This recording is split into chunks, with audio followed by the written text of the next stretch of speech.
ሴት ነበር ሲል በአደባባይ አንቺ ራሱ ያንቺ ክብር የሚነካ ነገር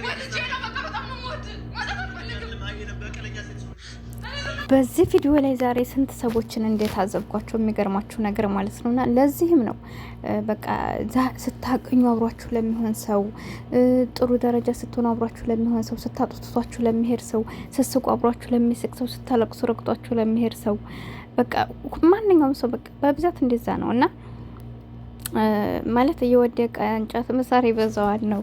እኔ ውሸቱን እየደገፍኩ አይደለም፣ ነገር ግን ምን ችግር አለው? አትፍረድ፣ ያወቅስ ይመስልህ ብዙ የማታውቀው ነገር አለ ይባላል እና ፈራጅ ለመሆን አንቸኩል። ገብቷችኋል አይደለ? እናንተ መጀመሪያ በዛ ቦታ ሆናችሁ አስቡት። ጥፋት አጥፍታለች፣ ቢሆንም ግን በዚህ ልክ እናንተ ቢያንስ ባታባብሱ ምን ችግር አለው? ባታባብሱ አሁን እያንዳንድ ይህን ነገር ተጠቅመሻለሽ ልትኖሪ ትችያለሽ። ከሷም የበለጠ ጥፋት አጥፍታችሁ ሊሆን ይችላል። ግን በሰው ላይ ስናየው አቤት። አሰላሙ አለይኩም ወራህመቱላሂ ወበረካቱ። ውድና የተከበራችሁ ቻናል ቤተሰቦች እንዴት ናችሁ? ደህና ናችሁ ወይ? እኔ ያለሁ አልሐምዱሊላህ። ለቻናል አዲስ ከሆናችሁ ላይክ፣ ሼር፣ ሰብ እያደረጋችሁ አበረታቱኝ። ከጎን የሆናችሁ ለምታበረታቱኝ ደግሞ ከልብ ነው የማመሰግነው። ቪዲዮ ላይክ ካደረጉ ላይክ ካደረጋችሁ ለሌሎች ተደራሽ እንዲሆን ይሆናል ማለት ነው እና እንግዲህ መግቢያ ላይ እንዳያችሁት ሄሉሻን እዚህ ጋር በጣም ያብ ሲያለቅስ አሳዝኖኛል። እውነት ለመናገር ለኪንን የዋሹ መስሎ ነበር። የዚህን ያክል በቃ ለልጅ ፍቅር ኑሮት በዚህ ልክ መሰበሩ አሳዝኖኛል። ግን ቢሆንም ደግሞ እንደነገርኳቸው የሰው ልጅ ስህተት ይሰራል። ይሄ ደግሞ ችግር የለውም እንዴ የወለደ ነው ልጅ እኮ ሰው እኮ ይሞታል እኮ ሞትም እኮ አለ አይደለ እንዴ። ሲቀጥል ደግሞ አንዳንድ ሰዎች ምን አሉ ሌላ ውሸት ብነግረው ምን ችግር አለው? አሞኛል ብትለው ምናምን ይሄድላት ነበር። አሞኛል ብሎ ከማለት ባለፈው ከፊቱ ላይ አይደል እንደ መኪና ሊደፋት ሆኖ ነገር ግን አልተመለሰላትም። ሊታረቃት አልቻለም። ሄሉ እኮ ያልሞከረችው ነገር የላትም። ብዙ ነገሮችን ሞክራለች፣ ነገር ግን አልተሳካላት ሆኖ ነው እንጂ እናንተ ከምታስቡ በላይ እሷ ሳትሞክር ቀርታ አይደለም። እንግዲህ የሰው ላይ ያለ ያመጣው በሽታማ መቼም ችግር የለውም። ግን ደግሞ ራሷ አላጠፋ እያለ መኪና ውስጥ እጁ አይኑ እያየ ልትገባ ብላ አይቷታል አይደል? ወዲያው እንደዚህ አይነት ነገር በማድረግ እኔን አታገኘኝም ብሎ እኮ አስጠንቅቋታል። ገብቷችኋል አይደለ? ስለዚህ አንዳንድ ሰው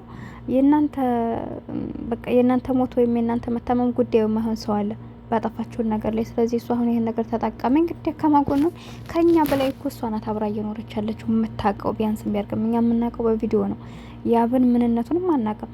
ስለማናውቅም ነው እንግዲህ ትናንትና ጥሩ ሰው ነው ተቀበዩ ይቅርታ አድርጊለት ብለን ይቅርታ ካደረገችለት በኋላ እሷ ያችን ጥፋት ስላጠፋይ ዛሬ ላይ ይቅርታዋን አልቀበልም ብሎ በዚህ ደረጃ ሁለተኛ የተሰበረው ማለት ነው።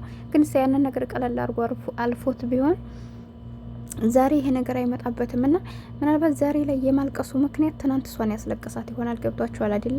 አንዳንድ ጊዜ እውነት ሰዎችን ያልጎዳናቸው ይመስለንና ግን በእኛ ምክንያት እነዛ ሰዎች ካለቀሱ እመኑኝ እኛ የምንለቅስበት ቀን ይመጣል፣ ከነዛ ሰዎች ፊት ለፊት ማለት ነው። እና እኔ በዚህ ደረጃ ወንድ ልጅ ሲያለቅስ እውነት ከባድ ነው። እና ይህን ያደረገበት እንግዲህ ማንም ሰው እናንተ የዘራችሁትን ልታጭዱ የምትችሉት እናንተ የዘራችኋት ነገር ደግሞ እናንተ የሰራችሁት መጥፎ ነገር በቃ መቼም አታልፏትም። ገብቷችኋል አይደል? ስለዚህ የልጅ እንግዲህ የጣለው ምናልባት እጇ ላይ እንግዲህ የእሷ ሰበብ ትሆንም እንጂ ጥፋት ታጥፋም እንጂ እሷን ያስለቀሳት ለቅሶ ነው። ሴት ላይ እንደዛ የገፈተራት አምዘግዝጎ እየጣላት አይታችኋል እንዴት እንዲያረጋት በጥፊ ሲላት ወዲያ ሲያረጋት እንደዛ ተደፍታ እየለመነችው ደምን ባያለቀሰች። አሁን ያንን ጥፋት ካጠፋ ወዲያ አንስታለች ታለቅሳለች፣ ግን ዙሮ አይቷት አያውቅም። ከትናንት ወዲያ እንኳን ያለቀሰችው ለቅሶ ማለት ነውና ስለዚህ የሰው ላይ ማንም ስቆ ማንም ሊያለቅስ አይችልም። ገባችሁ አይደለ? ያስለቀሳችሁትን መልሶ ያስወጣችኋል። እናንተ አሁን እንደው ከቻላችሁ እነሱ የሚታረቁበትን መንገድ በተለይ ሴቶቹ ማለት ነው። በተለይ ሴቶቹ ስንት ነገር እንደማታረግ እያንዳንድ ሺህ ጋር ሰው ላይ አትፍረዱ። እንደነገርኳችሁ እሷ ይሄ መፍትሄ አይሆናትም። ያኔ ዋሽተን ጥሩ አይደለም። እኛም ሴቶች ብንሆን ሲዋሹና ነገም ጧት እንደዚህ አይነት ነገሮች ይፈጠራሉ ብለን ስለምናምን ውሸቱ ይከብደናል። ቢሆንም ግን ያኔ ቢያንስኛ ውጭ ያለን ሰዎች አዎ እንደዚህ ነው ጥፋት ወስኖ መድሪዎች እንደዚህ መሆን የለባትም። ወንድ በዚህ አይታሰርም። ሁሉም ወንድ አንድ ይመስላችኋል እንዴ? ሁሉም ወንድ አንድ አይደለም። ሁሉም ወንድ አንድማ ቢሆን ኖሮ አሁን ብዙ ወንዶች አሉ ይቅርታ ስትጠይቋቸው ላጠፋችሁ ጥፋት ተንበርክካችሁ በቃ ይሄ ነገር ጥፋቴ ነው ስንላቸው የሚያምኑ አይነት በቃ ዋናው ነገር ይቅርታን ማመኑ ነው። እኔ በራሴ አሁን በህይወቴ ሰዎች ሊበድሉኝ ይችላሉ። የሆነ ጥፋት ያጠፋሉ። እኔ የማልፈልገው ቦታ ውስጥ ራሱ ላገኛቸው እችላለሁ። አግኝቻቸው ግን እነዛ ሰው ያን ጥያቄ በራሴ የደረሸበትም ይሁን በራሳቸው ታይም መጥተው ያንን ያጠፉትን ጥፋት ከሆነ እኔ ሳልደርስባቸው በራሳቸው መጥተው ቢነግሩኝ የተመረጠ ነው። በቃ ሸምት ይይዛቸዋል። በቃ አጥፍቻለሁ ይቅር በይኝ ከተባላችሁ ምንም ማድረጋችሁ ነው። እንዲሁም ደግሞ በራሳችሁ ራሱ እንዲያጋጣሚ ደርሳችሁበት ልነግርሽ እኮ ፈልጌ ምናምን ይቅርታ እንድትይም ብሎ በዛ ነገር እንትን ትላላችሁ። ግን ማጣት ማፈልጉት ሰው ከሆነ ያን ነገር ቢያሳማችሁም ዞር ዞር ብላችሁ አስባችሁ ራሳችሁን አረጋግታችሁ በቃ ድጋሚ እዛ ቦታ ካልሄድክ በቃ ብላችሁ ይቅር ትሉታላችሁ። ገባችሁ አይደል? ግን ያንን ነገር ይቅር ማለት ካልቻልን እዛ ቦታ ውስጥ ድጋሚ ካልሄደ በቃ ችግር የለውም ረስተ ነው እንትን እንኖራለን። በቃ ህይወት አዲስ ናት። ገብቷችኋል አይደል? በአዲስ ህይወት እንኖራል። ግን ደግሞ እዛ ትናንት ይቅርታውን አምኑ መልሶ ከተልከሰከሰ ይሄ አስፈላጊ አይደለም። በመቀጠል ደግሞ እናንተ እያወቃችሁበት የሱን ጥፋት አንዳንድ ሰው አረ የራስሽ ጉዳይ በቃ ካመንሽ መኝ ካላመንሽ የራስሽ ጉዳይ ብሏችሁ የሚሄድ አይነት ሰው ገባችሁ? እንደዛ ካልሆነ ያኔ ሁሉም ሰው እኩል አይደለም እምላችሁ። ሁሉም ሰው የተለያየ እንደ ጸባያችን የተለያየ ነውና አንዳንድ ወንዶች በቃ አጥፍቻለሁ ይቅር በለኝ እኔ ውድ ብለው ካንትን ካሏቸው ይቅር የሚሉ አይነት ሰዎች አሉ። ገባችሁ አይደል? ምክንያቱም ጥፋት የሰው ላይ ነውና ሁሉም ሰው ጥፋት ያጠፋል። ገብቷችኋል? በዛ ላይ ደግሞ እሱን ላለማጣት የምታረጉን ነገር ከሆነ የሚረዳም ሰው አለ። አንዳንዱ ደግሞ አይረዳም። እንዲያብ ያለው ግትር ያው ተገትሮ ዛሬ ላይ ሁለተኛ ተሰበረ። ካሁን በኋላ ምንድን ነው የሚመጣው ትላላችሁ? አላህ የጠበቀን ሁላችንንም።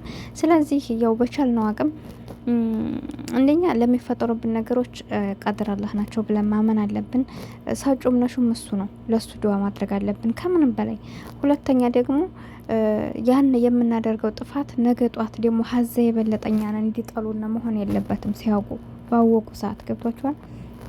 እንደዚህ አይነት ነገሮችን እንጠንቀቃለህ። ያለው ነገር መቼም አይቀርም። እናንተ ብትዋሹትም ምንም ብትሉትም ያን ሰው ለእናንተ ካላለው ምክንያቱ ነው። እንደውም ያን ሌባስ ያለያያችኋል። እና ሁሌም ቢሆን ለምትፈልጉት ነገር ወደ አላህ ዱዓ አድርጉ። ከዛ ባለፈ ደግሞ ለሚከሰተው ነገር በቃ አላህ ያላለው ነገር የእናንተ ቢመጣም አይጠቅማችሁም። እና በውሸትም በምንም ባትይዙትም ግን ደግሞ አንዴ ከጠፋ እናንተ በቻላችሁ አቅም ጥሩ ነገር ለመናገር ሞክሩ። በሰው አትፍረዱ። ለማንኛውም ቻናሌን ሰብስክራይብ አድርጉ። ሰምታችሁ